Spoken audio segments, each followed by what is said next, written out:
هاوکات لەگەڵ لاوەزبوونی توانای بەرگری داعش لە خۆرایی مووسڵ هێزە ئەمنیەکانی عێراق هێرشەکانیان بە ئامانجی خێراکردنی هەنگاوەکانی ڕزگارکردنی ئەو بەشەی شارەکە سڕ دەکەنەوە.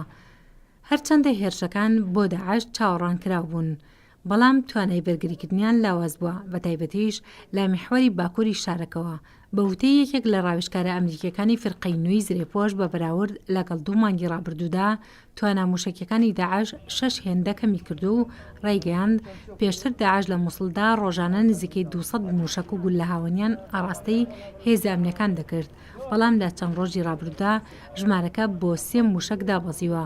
لەگەڵ ئەوەشدا هەوڵەکانی داعش بۆ ڕێگرتن لە پێشڕەویەکان بەردەوامە.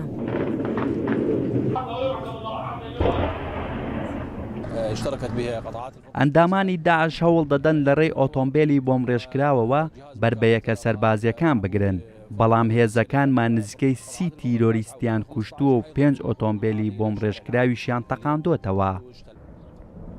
پشتیوانیە ئاسمانیەکانی هاوپەیمانی نێودەوڵەتیش ڕۆڵێکی گرنگی لە تەقاندنەوەی ئۆتۆمبیلە بۆمڕێژکراوەکان و دوورخستنەوەی هێرشەکان لە ئەسەر ئەو ناوچانە هەیە کە مەدەنیەکانی تێدا گەمارۆدراون. فەرماندە سەربازیەکانی عێراق پێیان وایە زۆر نزیکن لەوەی بەم زوانە ڕزگارکردنی مووسڵ بە تەواوی ڕابگەێنن.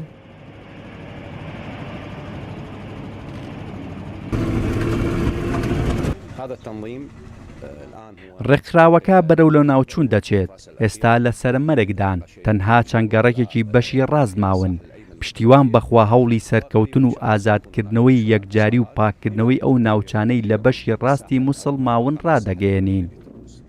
شانبەشانی ئۆپراسیۆنەکان هەوڵەکانی ڕزگارکردنی مەدەنیەکانیش لە ناوچەکانی ژێردەستی داعش بەردەوامە و بە وتەی یەحیا ڕەسووڵیش تەنها لە ڕۆژی پێنجشەممەی ڕابردوودا هەزاران خێزانیان ڕزگار کردووە. ئێستا فرقەی نوێی زرێپۆش و هێزەکانی بەرپەرشدانەوەی خێرای سەر بە وەزارەتی ناوخۆ هەوڵەکانیان بۆ گەمارەدانی داعش لە ناوچەی مووسڵی کۆنچڕ کردوتەوە و هەنگاوەش لە توانایدایە کاریگەری ئەرێنی لەسەر پێشڕەویەکانی دژە تیرۆر و پۆلیسی فیدرالی لە میحوەری باشوور دروست بکات.